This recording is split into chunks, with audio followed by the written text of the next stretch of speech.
Hello, everybody. My name is Cullin Fish, a first-year advisor within the Division of Enrollment Management and Student Success here at Cleveland State University, and I appreciate you joining me for just a few minutes to discuss what option might be best for you pertaining to the spring 2020 semester, pass, fail, and withdraw options for you. We know COVID-19 has changed everything. It's changed the way our lives look. It's changed the way we go to school, the way we work together. So we know whether it be that or even something else this semester that's just kind of thrown something off. You may be considering pass, fail, and withdraw options, and I wanted to break this down for you so you can feel confident in whatever decision you decide to pursue. So, quick agenda. We're going to go over a timeline. We're going to discuss your options when it comes to your options for your classes this semester. We'll discuss the logistics of those options, so what they actually look like and how we make them happen, and then some suggestions from us to you pertaining to the rest of this semester. So first and foremost, the timeline. The all-important date is Friday, April 24th. Today is Tuesday, April 14th, so you've got about a week and a half, depending on when you watch this, to make this decision. So if we're going to withdraw from a class or decide on a pass-fail for a class, we have to decide by or on April 24th. To make sure that is official within the system. The nice part about that date is only about 2 weeks before the end of the semester. So you've got to have a good idea, or you'll likely have a good idea of where you're at in a class, which could help in this decision-making process. So I wanted to kind of break down the three options for your classes and discuss some commonly asked questions with those options. So the three options we have are the standard grading option, which you all are familiar with when it comes to the 4.0 scale. So A, B, C, D, F, etc. The etc. stands for C+, B-, etc. The pass-fail option, which is new this semester due to the current situation. We do often have pass-fail classes like ASC 101, but we typically do not offer students the opportunity to choose if they'll take a class pass-fail. And the option that's available every semester of withdrawal. So the first question, am I able to earn credit? Yes, you can earn credit if you pass a course within the standard option pertaining to grades. So a grade of D or better would earn you credit. Or the pass-fail option would earn you a grade of S for satisfactory, which would be essentially equivalent to a D or better.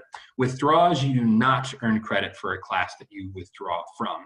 Will it impact my GPA? The standard option would. So we are on a 4.0 scale here at Cleveland State. So if you take a graded class, and you earn a C, that will impact your GPA. If you earn an A, that will impact your GPA, et cetera, et cetera. But pass-fail would not. So pass-fail still gives you the option of earning credit for a course, but not impacting your GPA. So for those students out there that may be pretty confident they'll pass a class, but are kind of worried about how that final grade might impact your GPA, this could be a great option, right? So, hey, I'm going to earn a D in Sociology 201.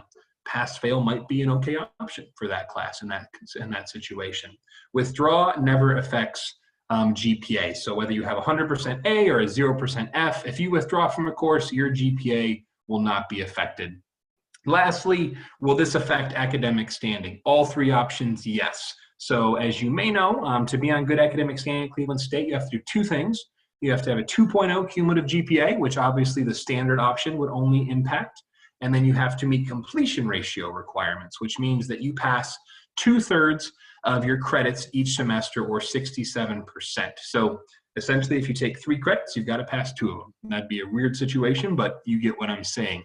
So pass, fail, and withdraw would impact those pieces. So if you earn an S, you earn the credits. If you earn a U, you don't, and that could negatively impact completion ratio. Same with the withdrawal option. So now that we kind of have an idea on what those options may be, let's discuss the actual processes themselves. So for logistics of pass-fail, this is not mandatory when it comes to speaking with your advisor. I certainly recommend it because we only can provide you some more insight. We can kind of talk out the situation with you. And depending on what class you want to choose as pass-fail, there may be other things to consider, like is the class required for a certain post degree you're thinking about. So you're thinking about medical school, or you're thinking about going on to a further degree. You may want to consider pass-fail a little bit larger than another student may. Is it pertaining to your major? So we have some nursing classes, for example, that cannot be taken pass-fail. So we're here to assist you, but know that technically speaking, we don't have to sign off on this decision. It's your decision. You don't have to get our approval. You don't even have to tell us. But we definitely would love to chat with you about it, to talk out all the logistics, to make sure you kind of understand all the implications of the decision. If you choose to move forward with, you're going to fill out a form on CampusNet. So where you'll find that, you'll log into CampusNet, click the Student tab, click the Grades tab. You'll then click Spring 2020, which is our current semester. Click this Grading Basis Request Form. It'll take you to this page right here where you're going to enter in some information, again, before April 24th at 11:59 p.m. Last name, first name, initial or middle initial, CSU ID. You'll then put the information for the class itself. So if you're going to take English 101 as pass-fail, ENG is the subject, 101 is the course number. The class section is typically a 2 or 3 digit number that can be viewed on your schedule. You'll see it broken down there. Same with the class number. That's typically a 4-digit number. You'll also see broken down next to the class. Again, if you're confused on that, we get it. Let us know, we can help. If you choose to take a class pass-fail and then decide last minute, never mind, I did really good on my last exam, I think I can get a pretty good grade, which will positively impact my GPA, you can rescind this request here on this form as well. If you want to do more than 1 class, you hit add, it'll allow you to do 2. If you accidentally fill it out, hit the remove button.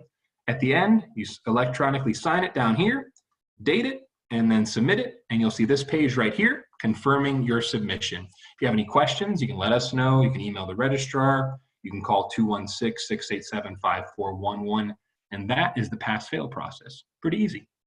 Withdrawals are a little bit more involved. We have 2 to-do items that we recommend you consider or potentially may have to do depending on your situation with holds. So you should first speak to Campus All-in-One, and the number is posted right there again, 216-687-5411, to discuss any financial implications. So when you withdraw from a course, you're still financially obligated to the course at this point in the semester. So if you have any questions about that, how it may affect things like financial aid, give them a call. Once you've done that, or if you're not, if you feel that you don't need to do that based on your individual situation, we always are happy to meet with you when it comes to an advising appointment. So for our first-year students, you might have a first-year hold. You've definitely got to come talk to your advisor. If you're an upper-class student, you may not have to hold in your account, so you may not have to talk to your advisor, but it's never a bad idea. Touch base, even if it's just via email, if you don't have a hold, and discuss the pros and cons, and then complete that withdrawal process. We're happy to work with you. You can always schedule an appointment with your advisor through Starfish. So now that we kind of have big picture what these things mean, how they work, how we make them happen in the next week and a half, some suggestions. So most importantly, one of the things I say to students all the time, no matter what the situation, talk to your instructors, especially now. You're not seeing them like you used to 2 or 3 times a week. Reach out via email, go to their virtual office hours. A lot of them are holding those. Talk to them about your situation. So if you're like, hey, I might take this class pass-fail, or I'm considering a withdrawal, talk to them. Get some insight on where you're at in the class, what opportunities might still be available for you. Talk to your advisor. I've said it a couple times already. This might be the last time I say it, but I'll probably say it one more time. We want to help you. We know the situation is weird right now. We know it's challenging. We're here to help. Let us know. Project final grade is probably the most complicated of these options, or suggestions, excuse me. So this is when you log into Blackboard, you check and see what your grade is currently, you do some homework, you look at your syllabi when it comes to what opportunities are still coming down the pipe towards you. So do you have any exams left? Do you have any opportunities for homework that you have to turn in, discussion board posts, essays, projects, whatever. You look and see how many grade or points are left available based on what you think you can do in the class, how well you think you're gonna perform, kind of getting an idea for what the final grade might be. We're coming to the end of the semester, y'all. A couple more weeks left. Let's try and do some homework and see what we might be, because that might give us some information on if we should consider a withdraw, pass, fail, or we should just keep the courses graded. Lastly, know your resources. So everything I've discussed has been related to academic success, all these logistics. So related to academic success, there are resources on campus to help you be successful, right? So advisor, I promised I'd say it one more time, right? That's one more time. Tutoring and Academic Success Center, Writing Center, Math Learning Center, Trio, KeyBank, graduation coaches, counseling, all these things are available. I didn't even name them all. They're all available for you. Yes, we're remote. No, we're not on campus right now because of the situation, but we're here to help. Let us help you. If you're not sure where to find this information, reach out to your advisor. Let us know what we can do. We'll get you connected to these resources, try and ensure that you are as most successful as you can be with the rest of this semester and moving forward. I know that was a ton of information in a very short amount of time. I tend to talk fast. I know you might not have caught everything. You can always rewatch it. Just go back to the beginning, listen to me talk at you again. Or if you have any questions, my first recommendation is emailing your advisor directly. My second recommendation is if you're not sure who your advisor is, or if you just feel like emailing this email because it's right in front of you and it's easy, email the First Year Advising email account. We have great people working with that account. They'll get you connected to either your advisor or resources on campus. We're here to assist you. If you have any questions, just let us know because we want to make sure that you find success this semester. So that being said, I know that was a ton of information. I know this situation is weird. Know that we're thinking about y'all. We wish you and your families the best. Please let us know what we can do to help you be successful with the rest of this semester. Thank you. Have a great night.